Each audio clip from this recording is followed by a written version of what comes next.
right, see the participant box filling up. Awesome, awesome. Get started in just a minute. Give time everyone to log on.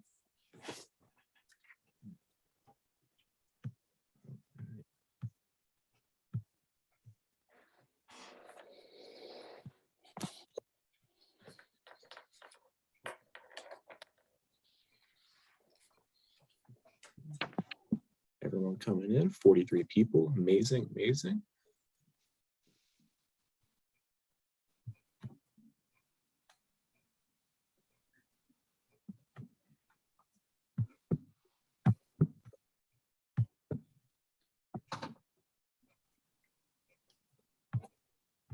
Yes, wait one more minute.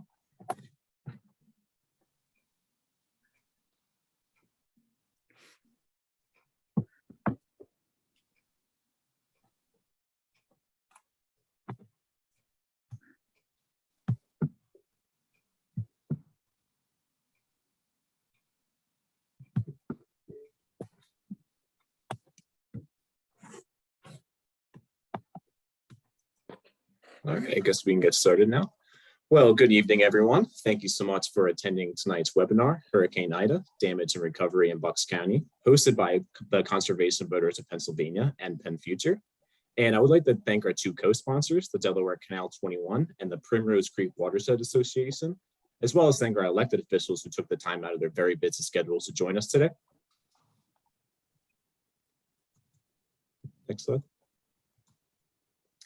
I know all of us experienced this devastating event last fall, and tonight we're going to review the totality of the damages and the impacts, as well as how we can avoid such devastation in the future. But I would be remiss if I didn't give a heartfelt thank you to all of the first responders and cleanup crews who are on the ground engaging in rescue operations, not just in Bucks County, but in every county and state that was impacted. And of course, our hearts go out to everyone who lost loved ones in this terrible natural disaster. So here are the goals for tonight's program. First, I will give a broad overview of Hurricane Ida and the toll flooding and stormwater runoff has on our communities in terms of the environment, public safety, and economy. Then we'll get to hear from our panel of wonderful elected officials about their efforts to combat flooding and improve stormwater infrastructure at their level of government, and to give a more in-depth look at the damages Ida caused. After that, Donald McCloskey of the Delaware Canal 21 will give a brief statement about their ongoing Delaware Canal Authority feasibility analysis, which is slated to be completed later this summer. And then Penn Future's Senior Director of Government Affairs, Ezra Thrust, will discuss the potential funding that can go to the Pennsylvania Infrastructure Investment Authority via the Growing Greener 3 program, and what that means for future green infrastructure and flood mitigation. And then finally, I'll pass along some flooding and stormwater resources that were generously provided to us by Karen Ogden of the Bucks County Conservation District for folks to save in case of future flooding. So Hurricane Ida first made landfall in Louisiana on August 29th, 2021, which coincidentally was actually the 16th anniversary of when Hurricane Katrina hit the state. The storm packed winds that reached as high as 150 miles per hour, and preliminary reports from NASA suggested that it was the fifth strongest hurricane to make landfall in the United States. And one of the most concerning aspects of the storm was its rapid intensification. It did not weaken rapidly after landfall as most other tropical cyclones do. It maintained Category 4 strength for 6 hours after landfall. Not only were strong winds present, but there's also severe flooding that devastated communities along the eastern United States. So our guest speakers will give a greater in-depth look at the toll Ida had on Bucks County, but I just wanted to give a sense of the impact and damages in Bucks County at a glance. After the storm had passed through Bucks County, it left behind infrastructure damages that totaled $12.5 million based on preliminary estimates. Wind gusts were as high as 100 miles per hour, and the Delaware River crested at 20.76 feet of floodwater at one point. Municipalities along the canal, such as New Hope, Upper Black Eddy, and Yardley, were hit with severe flooding that took days to recede, and some areas in the county experienced as much as 10 inches of rain. The Delaware Canal got hit very hard as well. There were 30 locations along the canal with serious problems, including a total blowout where 100 feet of the tow path was washed away. There were damages to the aqueducts, culverts, waste locks, and canals. Approximately 1,500 to 2,000 cubic yards of debris had to be dredged from dozens of locations, and there were also several new sinkholes that opened up. Now, climate change will continue to have a huge impact on the Atlantic hurricane season. With a warming climate, the atmosphere is able to hold more water. This in turn will cause hurricanes to become wetter, and it will become more common to see hurricanes such as Ida produce record rainfall. Storms are also becoming stronger and slower due to climate change. This will only enhance the amount of rainfall it produces and increase the amount of damages we see from these storms in the years and decades ahead. If rapid intensification starts to happen more and more frequently, it's going to make it very hard for people to respond to the storms in ways they could respond if they had a week's warning. So what does this mean for Bucks County? Well, we often hear phrases like 100-year storms or 1,000-year storms, but what the science is telling us is that those terms are no longer applicable. They're just storms now, and will get more and more severe as the years go on. This means Bucks County's stormwater infrastructure and flood mitigation provisions will be consistently put to the test. As it stands now, it is not equipped to handle the pressure. According to Flood Factor, there are almost 14,000 properties in Bucks County that have a greater than 26% chance of being severely affected by flooding over the next 30 years. This will also lead to the rapid degradation of our environment, especially Bucks County's watersheds. And I want to give a quick shout out to Francis Collins of the Primrose Creek Watershed Association for providing this information. So the banks of these streams were deeply eroded from the high elevation Palisades headwaters down to the Delaware Canal and Delaware River. Ida's deluge delivered an infrastructure destroying slurry of unconsolidated sediment to the roads, bridges, and aqueducts of Bucks County. Streambank habitats and benthic life were scoured and buried under tons of crushing rock and stone sediments. The effects of Ida demonstrate extreme acceleration and undeniable visible proof of habitat degradation that was already underway in the steep Palisade tributaries and mountainsides of the Middle Delaware River. So what are some possible solutions to combat flooding and improve our storm resiliency? First, I'll discuss two types of infrastructure, green and gray. Green infrastructure is a cost-effective and sustainable flood management approach that gathers or removes water at its source. Here I listed some forms of green infrastructure that could be introduced in Bucks County, such as increased open spaces, which provide areas for managed flooding that reduce the flood risk for homes and businesses surrounding them. We can also restore and preserve natural drainage systems via living shorelines, which are created using shoreline stabilization techniques that use vegetation to slow down the wave action. Native wetland plants, natural structures, and shellfish are installed in an effort to help trap sediment and absorb waves. This type of green infrastructure project helps to stabilize eroding shorelines to support adjacent land, which ultimately helps to alleviate nearby flooding. And one example in particular also comes from our friends at the Primrose Creek Watershed Association, and that is their riparian planning demonstration site that will help defend against the future erosion of the Primrose Creek corridor. Under this project, they will restore an acre of hydrophilic native understory of inkberry, sassafras, and dogwood shrub varieties, transitioning to a tree canopy of bee-loving willow, linden, spicebush, and oak. This will nurture a new broad, dense root system network to help mitigate the impact of future stream flooding by stabilizing erodible creek banks. The new canopy will also cool water temperatures, protect the habitat of endangered honeybees, and reduce pollution entering the Delaware River. That has long-term benefits that are critically needed and can be replicated in flood-damaged neighboring waterways, such as the Panacosin Creek in Plumstead and Ged's Run in Tinicum, which are also Ida-ravaged tributaries of the Delaware River. There's also forms of gray infrastructure, which use concrete or steel structures to control flooding. And I've also listed a few examples of that as well. Gray infrastructure can come in the form of seawalls and floodwalls, which are vertical barriers built along bodies of water to prevent flooding, which is pretty self-explanatory. Raising roads and switching to more pervious pavements can help drain water, limit runoff, and reduce flooding. Raised roads are often used in tandem with stormwater pumps to prevent water being diverted to homes and stores at lower elevations. And then investing in upgrades in aging and overloaded stormwater systems can allow water to be moved, stored, and drained more quickly, which, thanks to the infrastructure investments and Jobs Act, hopefully will be starting very soon. Upgrades include replacing pipes, protecting land around reservoirs, building underground storage tanks, and installing drainage basins. There are also steps we can take to improve our resilience measures, which are community-wide, non-structural strategies that help people bounce back more quickly after flood, as I've also listed here. All right, so now I'm going to turn the floor over to our wonderful guest speakers, which include State Senator Steve Santarsiero, Bucks County Commissioner Bob Harvie, and Tinicum Township Supervisor Eleanor Breslin. Each speaker will provide a greater in-depth look into the damages Hurricane Ida caused and their efforts to combat flooding and improve stormwater infrastructure at their level of government. Our first speaker tonight will be State Senator Steve Santarsiero, who is one of CVPA's biggest environmental champions. He is also the minority chair of the Senate Judiciary Committee, and prior to serving as state senator, served as the first chief deputy attorney general for environmental protection under Josh Shapiro. Senator, whenever you're ready. Let's see. There I am. Okay, that's great, Tim. Thank you very much. Good evening, everyone. And I want to thank Conservation Voters and Penn Environment for putting this together and inviting us to participate. This is, as Tim described, a very timely conversation for us. You know, it is true, I think, that these kind of stormwater events, these really much more severe storm events are going to be part of our reality for some time to come. And so it is incumbent upon us to be proactive and plan for them and do what we can to mitigate the impacts and the loss that can occur as a consequence of them. Ida was obviously one extreme example, but by no means the only one.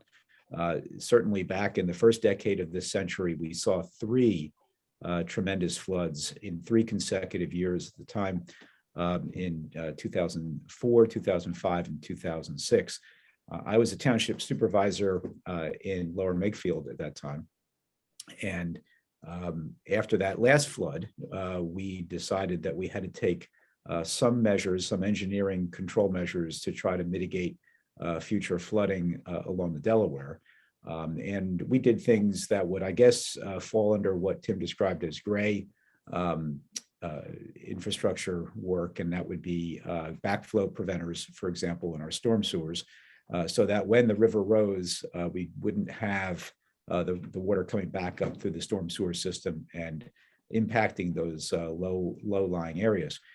We also were able to work with Governor Rendell at that time to get the canal dredged, and one culvert over the canal in particular replaced so that it could accommodate more water in very heavy storm events.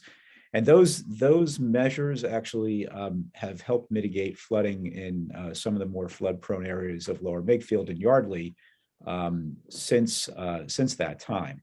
Now, you know, the areas along the river, which is a lot of the damage that occurred in Yardley and New Hope in Ida, as well as some road damage in other places where you had, you know, a very quick release of water coming through, you know, narrow pathways in a very quick period of time. That kind of damage was more widespread, places like Carversville, for example, in Solbury Township. But, you know, really what we need to be doing, I think, as a state is encouraging our counties and our municipalities to do these types of engineering controls, do these types of changes to be able to prepare for the eventuality of these types of storm events. So the kinds of things I discussed before are things that obviously can happen. But the other thing that I would really encourage our local governments to pursue would be a low impact development plan. The type of thing where a lot of what you described as green infrastructure changes could be done. So for example, minimizing impervious surface, planning, you know, taking the code and changing it so that any future development would have to minimize impervious surface so that there's more discharge of stormwater on site that doesn't then go downstream and become a problem further down. Encouraging things like rain gardens, also designed to provide for recharge on site and prevent the water from becoming an issue further down. Reducing the width of cartways, that too is an attempt to, you know, again, minimize impervious surface so that, you know, we can prevent the flooding from escalating. Using pervious paving whenever possible and whenever appropriate. Those types of approaches, when incorporated into local ordinances, can have a real impact. We passed such an ordinance, pretty comprehensive one, in Lower Makefield back in 2006, I think it was. And that has helped mitigate some of the effects of these types of storm events. So those are types of things that hopefully communities can do. What I'd like to see the state do is incentivize that. And I have a resolution, a Senate resolution 287, which would direct this Joint State Government Commission to perform a study on flooding impacts in Pennsylvania. And essentially what it would be tasked to look at would be the cost of flood insurance and whether there's some kind of new program that the state can create to help both private businesses and homeowners to mitigate the cost of that insurance. And then also look at an incentive program where the state could provide funding to incentivize municipalities to do these types of measures that I just described, whether it's enacting a low impact development ordinance, whether it's doing other engineering controls and a full assessment of a particular community's ability to cope with these potential catastrophic events. If this resolution were to pass the Senate, it would immediately begin the study by the Joint State Government Commission. So it wouldn't have to pass both chambers of the legislature, and it wouldn't have to go to the governor for a signature. So I'm going to continue to push to try to get that done, because I think getting that information and then that would enable us to sit down and formulate a piece of legislation that ultimately we could try to adopt in Pennsylvania that would do these things. So I think there's a lot that we can do. And I think, again, given where we are with climate change and what we've seen in just the last couple of decades, it's really incumbent upon us in this state to act. Pennsylvania actually has more miles of rivers than many other states in the union. And so this issue is particularly important here in the Commonwealth, and another reason why I think we should undertake doing this study and then coming up with a comprehensive piece of legislation. So once again, Tim, thank you. And I'm very happy to have been part of this discussion tonight, and I look forward to hearing from the other panelists. Thank you. Thank you so much, Senator Santarsiero. I really appreciate it. So next, I will pass the floor over to Commissioner Harvie, who is the current chair of the Board of Commissioners and previously served as the chairman of the Falls Township Board of Supervisors and also served on the Planning Commission. Commissioner, go ahead. Thank you, Tim. Yeah, I want to echo Senator Santarsiero's thanks to Conservation Voters, Penn Future, and the other. Welcome to the panelists who are on. The county has been preparing for this. I was for tonight. I was kind of going back through emails and situation reports that we were getting as from our emergency management agency for the county.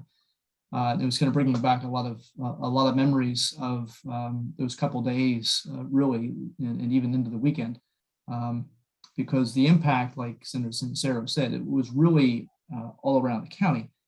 The storm itself, the northern part of Bucks County got hit with tremendous amounts of rainfall and flooding. Sellersville, Percy, especially, saw loss of life up there. Obviously, the river towns, New Hope and Yardley, but the amount of water that was added to the system to the Delaware River caused such a kind of turbidity in the flow that at the very lowest part of the county, down in the Levittown area, the water authority there, the Lower Bucks Joint Municipal Authority, which is based in Levittown, had essentially to shut down its pumps for a time because they literally couldn't keep up with trying to keep the water they were taking out of the Delaware clean enough to send out to customers. And so here where I live, because Lower Bucks Joint sends to other water suppliers here in Lower Bucks County. So even though I don't get my water from Lower Bucks, the company I do get my water from, the authority, gets their water from Lower Bucks Joint Municipal Authority. So we had a boil water advisory for 3 or 4 days in the lower end of the county. And so while we didn't see, certainly winds and things like that, we didn't see a lot of damage certainly a lot like the central part of the county saw with tornadoes and trees uprooted and roads closed. We did still feel the impact of that. And so I think it was a good reminder of, we tend to kind of, sometimes we tell people, think globally, act locally, and sometimes they think locally and think, well, it doesn't really affect me. It's a shame about all that flooding up in Percy. But it did affect the people in the lower end because of the impact on the river and the water systems.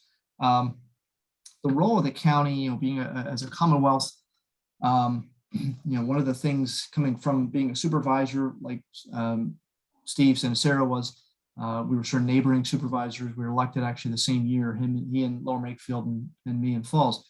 So we kind of cut our teeth in a lot of the same time and same issues. Supervisors have, a fair amount of power. Township, borough officials have fair amounts of power to do public works projects in their communities. And the state, of course, has its authority. The county actually has essentially none.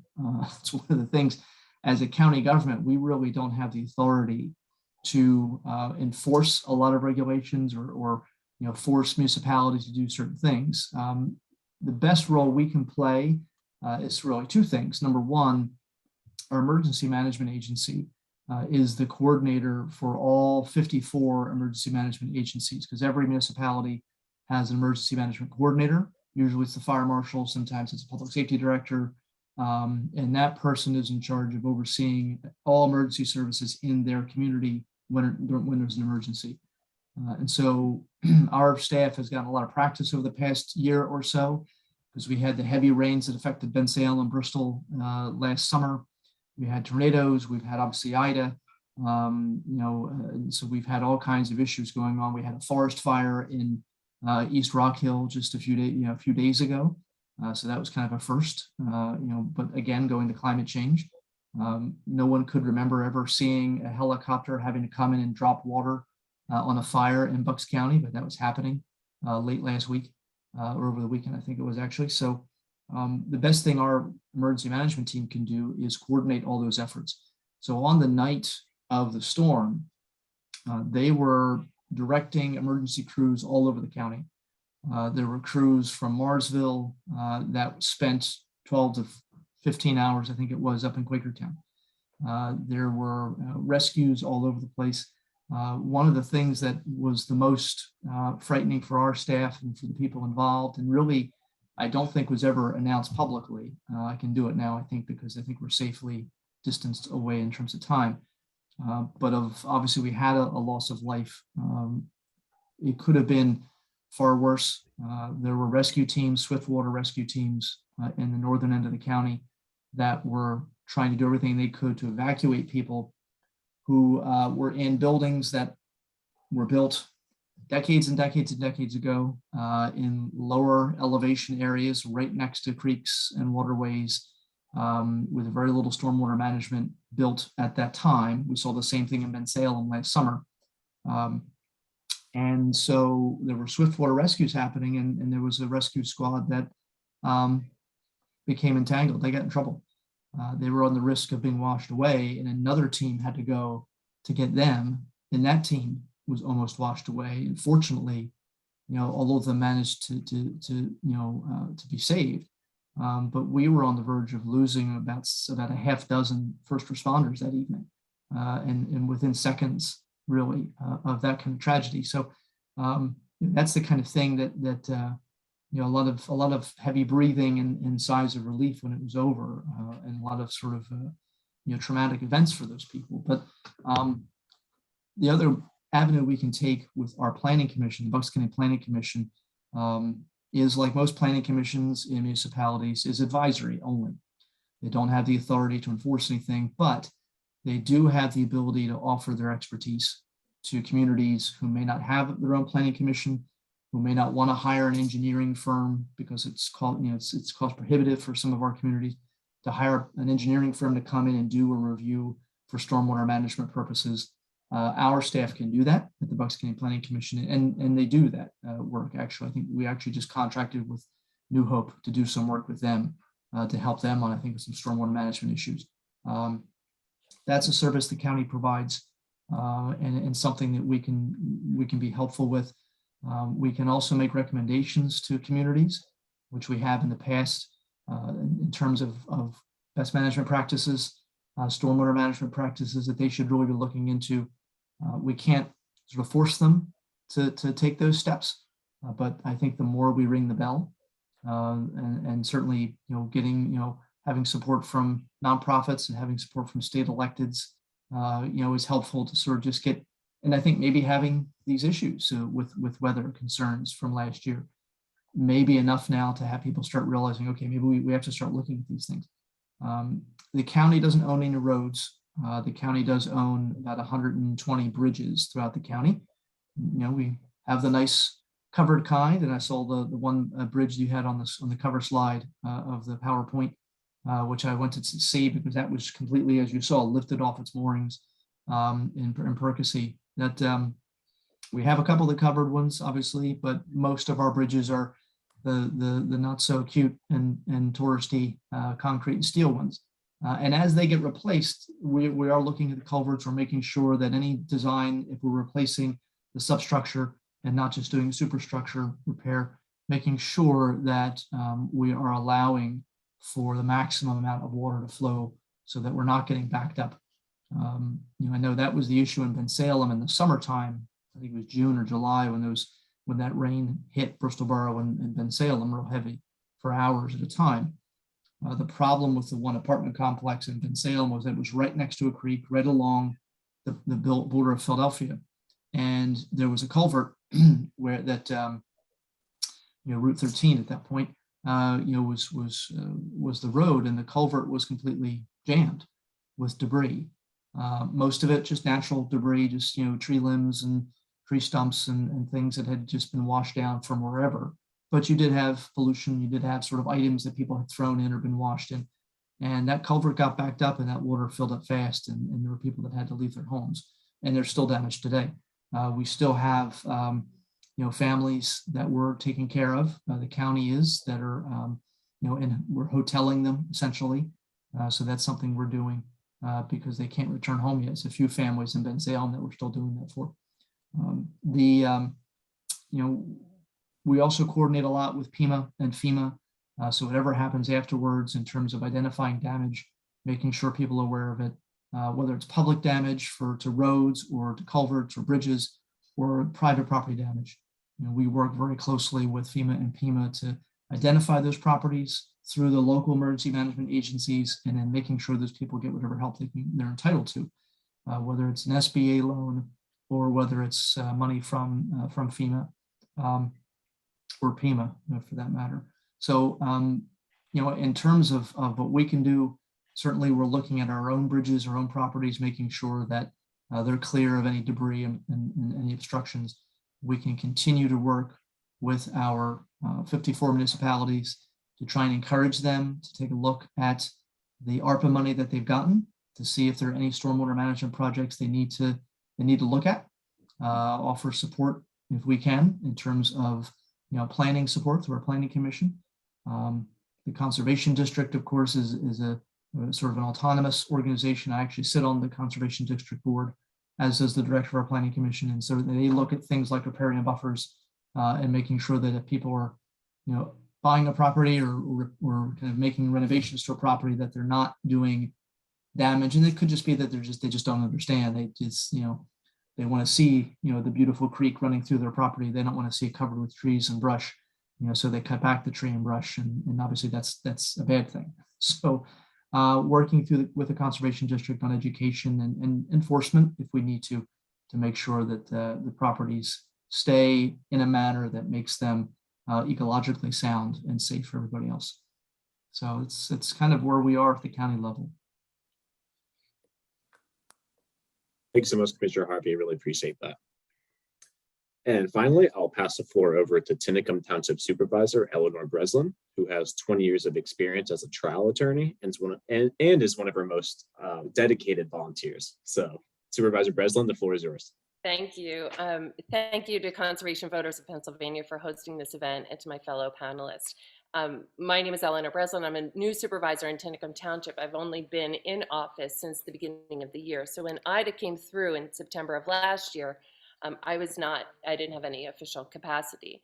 I was here though in the township, as I'm sure many of you were in your homes or heading home from work throughout Bucks County.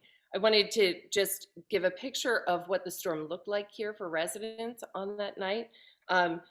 Talk about the phenomenal work from the Delaware Valley Volunteer Fire Department, and how active they were throughout the county. Talk about the ongoing response from the township, both within the Public Works Department as well in the Township Manager's office. And then just talk briefly about what our options might be on a local level to prepare for storms like this in the future, because I think we all can agree they're coming more frequently and more ferociously. So on September 1st, residents, I've spoken to many residents in the township, and many of them were, they spent the evenings on the phone with loved ones who were trying to navigate the road closures and the flooded roads and the roads that had been blocked by fallen trees. Many people couldn't figure out like a safe route to get back to their homes. I know that some families who live along floodplains, and for those of you who've never been to Tinicum, we're a very rural township. We have a lot of creeks and streams that run through here. We have a lot of steep slopes, but we also have some roads that run along a floodplain. So there are these known flooding areas. And residents who lived in those areas, they spent hours moving their personal property up to neighboring properties that were, above the floodwaters. One person I spoke with had a what she describes as a terrifying commute from her office in the Lehigh Valley.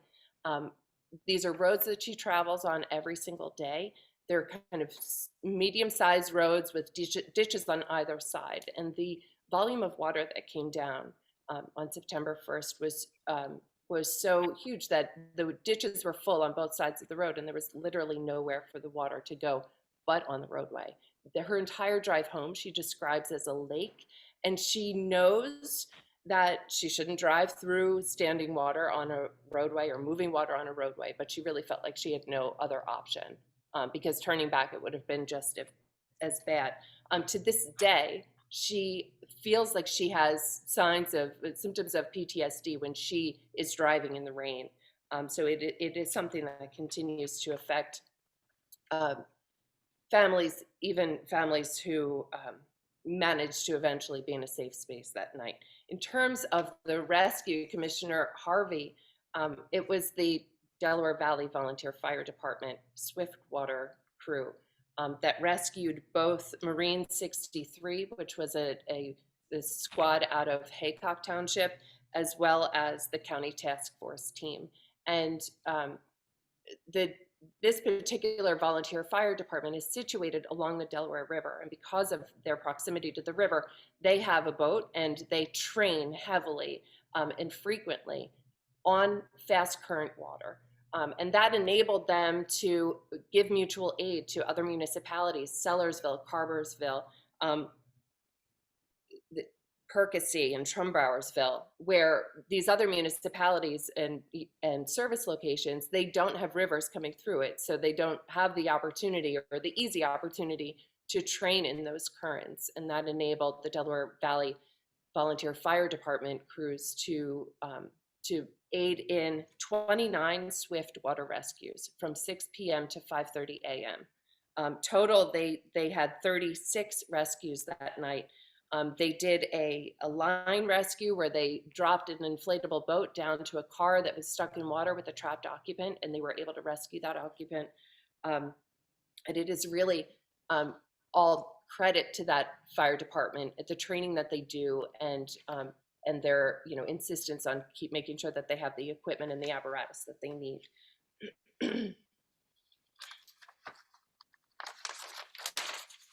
Our Public Works Department it spent, the immediate aftermath, clearing the roads, clearing the trees from the roadways, repairing roads that had been washed away, shoring up bridges. They spent many, many weeks opening up the roads. there are a number of projects that haven't yet been completed. So in terms of the recovery process and the repair process, it's ongoing.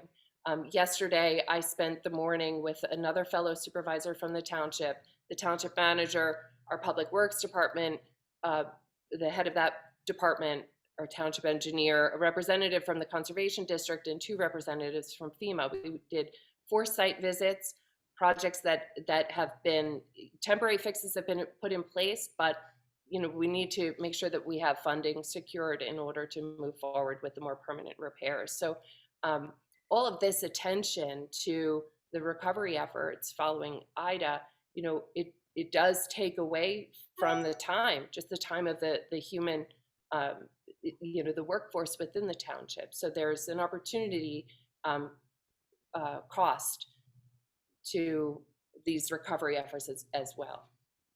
In terms of the local level and what a board of supervisors can do, I think that one of the main things we can do is educate the community and support education efforts of the community, and the link between conservation, which is very important in Tinicum, and safety. We have, education programs could address rain barrels, which are very cost-effective stormwater management tools that can be incorporated into anybody's home. In fact, the township is hosting a free workshop in June. Stay tuned for the date. It will be free to Tinicum Township residents, and it's a make your own rain barrel workshop. We would greatly appreciate, Senator Santarsiero, state incentives to put forth engineering studies within the township. We definitely have bridges and culverts that need to be made bigger to accommodate larger flows of water. Pipes that need to be bigger, guardrails to put up along the sides of roadways, because we have roadways where the edges are being washed away repeatedly, storm after storm. In terms of impervious ordinances, in Tinicum, we do have a strong ordinance regarding impervious surfaces. And I think that stormwater management and infrastructure, it looks different in every community. There are common tools, but the precise solutions depend on the topography and the needs of the individual communities. And with regard to funding, Senator, while you're here on the call, I would just ask to keep in the forefront the importance of funding and encouraging volunteer fire departments. We need to make sure that they have the money that they need to buy the apparatus that they need to keep us safe, and that they have the funding and the people to conduct all the necessary trainings that they do. So thank you so much. Thank you so much, Supervisor Breslin, and thanks to all 3 of you for speaking tonight. It was great to hear from you all about our recovery efforts from Ida and all that you're doing to improve our resiliency for the future. Next, I want to turn the floor over to Donald McCloskey of the Delaware Canal 21 to give a brief background on their organization, what they hope to see occur, and what they hope to achieve with their Delaware Canal Authority feasibility analysis. Donald, go ahead. Okay, thank you, Tim. I want to thank you and Penn Future and the Conservation Voters of Pennsylvania for inviting us to co-sponsor this event. It's an important one, and it's a pleasure to participate with the other panelists to provide a perspective on the Delaware Canal in particular and its place in the management of stormwater in the county. Just a brief introduction of our organization. The organization's efforts, they revolve around finding a new solution, many new solutions to old problems that face the canal. We take as a starting point that the canal parks budget, as they're currently constructed, will not be able to provide the high levels of planning and maintenance needed to keep the canal fully watered and functional. So we believe that there are opportunities to bring new resources to the canal and the towpath. The top priorities, our top priorities, are getting and keeping a reliable flow of water in the canal from Easton to Bristol, and keeping the 60-mile long recreational path in first-class condition for public access. And we're solely focused on this park and these priorities. Sustainable funding is one of the goals, primary goals. We believe it is both possible and it's imperative to find new additional funding that would enable the canal to be restored and maintained in top condition. We're exploring ideas like the sale of water or electric generation, appropriate concessions, corporate sponsorships, incentives, neighborhood improvement districts, voluntary hospitality contributions, those types of things that would add additional revenue to what the state funding currently provides. As far as maintenance, we believe it's crucial for the canal to be well planned and well funded, specifically for the reasons we've three elected officials have shared with us this evening. But these budget constraints, all the canal maintenance currently is reactive, and with adequate funding, could be more robust ongoing. Could have a more robust ongoing preventative maintenance program and be a larger contributor to stormwater management throughout the county. So to accomplish these goals, we've been working on our flagship project, which is the Delaware Canal feasibility analysis. We started this in September of 2021, and it's due to be completed this summer. The analysis is conducted in partnership with the Department of Conservation and Natural Resources, DCNR. So it's not being done, around them, or they're very much a partner in exploring ways to ensure that the canal has the financing and the engineering resources that are needed to weather these future storms like Hurricane Ida, as an operational maintenance plan. So the analysis is nearing completion. We're pretty excited about it. And we're looking forward to providing the findings and the recommendations this summer. And hopefully it'll be, we'll do that in a number of different ways, including this type of a format. And we look forward to sharing that.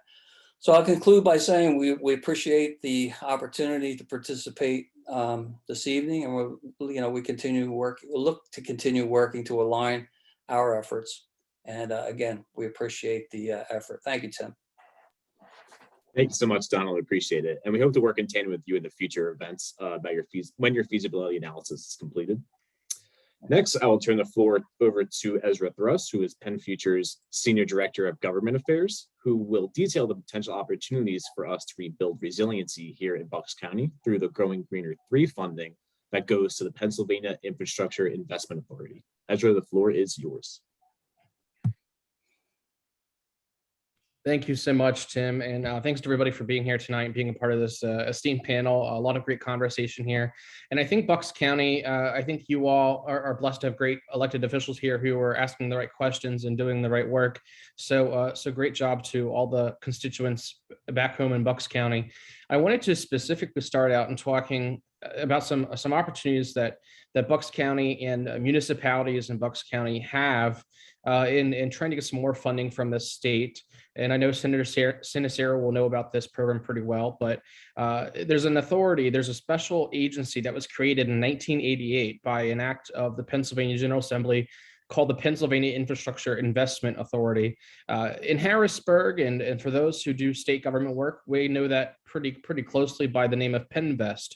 PennVest is the nickname for this agency. They're pretty critical. They play an important role in financing projects and administering federal dollars that come out the door from Washington back home to the state level.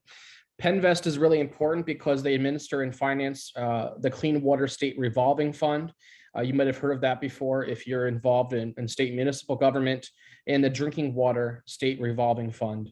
These are big blocks of money that come from Congress every year that get done because of the Clean Water Act. It's required as a part of the Clean Water Act, and it's done through the annual federal appropriations. Because of federal appropriations and because of the newly passed and signed into law infrastructure law that Congress passed and President Biden signed late last year, Pennsylvania is standing to gain close to 3 times the amount that they typically get annually for the Clean Water State Revolving Fund and the Drinking Water State Revolving Fund. The Clean Water State Revolving Fund is, they're very similar funds, but the Clean Water Revolving Fund is around creeks, streams, and rivers and waterways.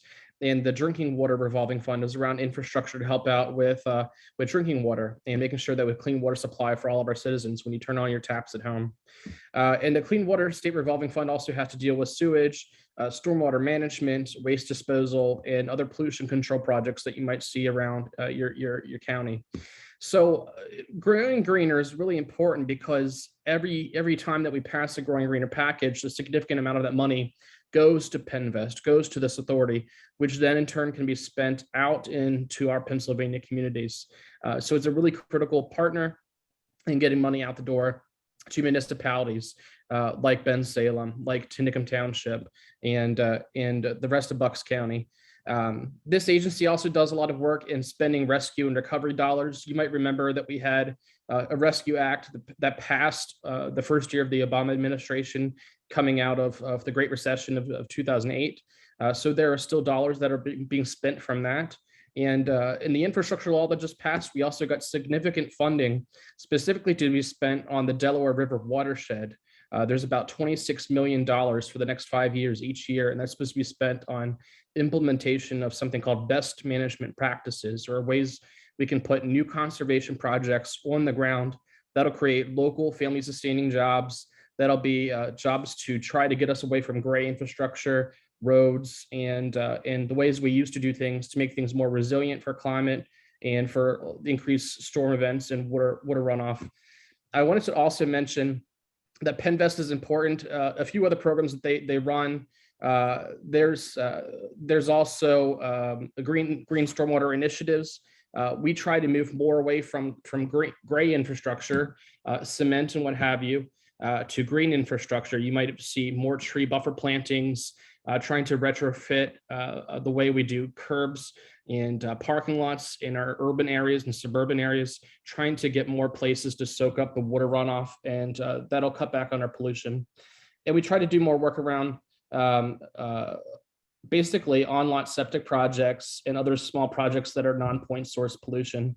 So Penvest is really important and plays a key role in that.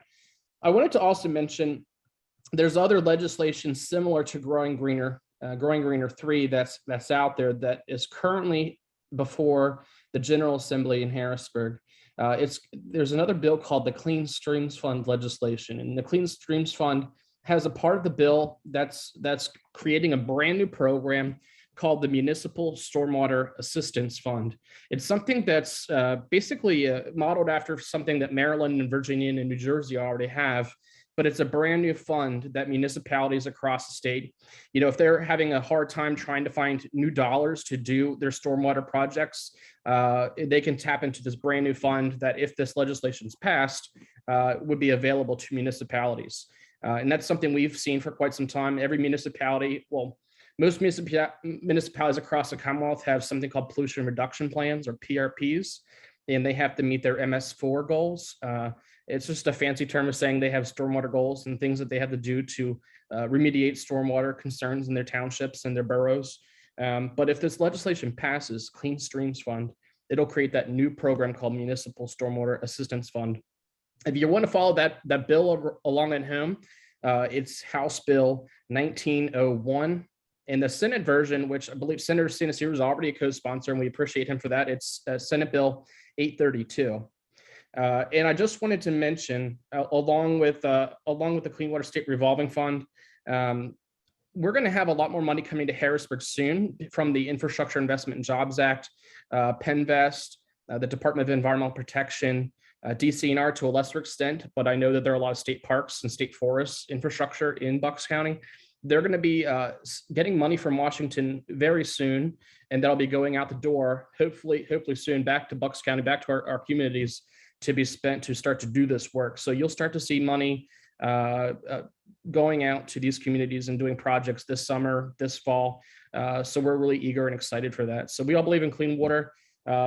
And I wanted to just draw attention to those opportunities at Penvest, at the Clean Streams Fund, and the Growing Greener 3 legislation. I don't think I've ever mentioned the Growing Greener 3 legislation at the top. The bill numbers for those, if you want to follow along at home, it's House Bill 2020 for the House version, and there's a Senate version, Senate Bill 525, Senator Santarsiero is also a co-sponsor of that, and we appreciate that support from the senator. So that's all I have. It's really important to really reflect on the good that Growing Greener has done over the many years for Bucks County in our communities, and we appreciate the support. And thank you to everybody in the panel here tonight. Back to you, Tim. Thank you so much, Ezra. I appreciate it. While we're almost done with tonight's program, I still have a few key pieces of information I wanted to share. But first, I would like to thank everyone for attending, and I hope everyone learned something tonight about the toll Hurricane Ida had on Bucks County and what we can do to improve our storm resiliency for the future. Penn Future and the conservation voters of Pennsylvania always have opportunities to get more involved via volunteering, writing letters to the editors, educating and meeting with our legislators, and so much more. And I hope to work with you all in the coming months and years to make Bucks County the leader in environmentalism and flood mitigation. And we actually have some events at CVPA and Penn Future coming up. Next Wednesday at 6 p.m., you can join CVPA, Penn Future, Tacony Frankfurt Watershed Partnership, and Wissahickon Trails for a webinar where we will discuss the importance of the Little Known Growing Greener program. We will highlight projects throughout the state that were made possible by Growing Greener, talk about their local impacts, and learn more about the new opportunity to expand the reach of this vital program. The QR code for that event is pictured here. And on Wednesday, June 8th at 7 p.m., I will be hosting a volunteer advocacy training for residents in the Upper and Central Bucks area. I will include the sign-up link in the follow-up email that you will all be receiving tomorrow. And as you log off, I'll leave up these resources provided to us by Karen Ogden of the Bucks County Conservation District, which I'll also be sure to include in the follow-up email to everyone. This info has helpful resources for folks wanting to increase flooding mitigation measures right in their neighborhood. So take a picture, scan the QR codes, and keep an eye out on your inbox for this helpful info. And with that, I just wanted to say one last time, thank you so much, everyone. I hope you all have a great night. Thank you. Thanks, Tim. Thanks, everyone. Thank you. Thanks again. Have a good night, everybody. Have a great night. Good night. Thank you. Good night.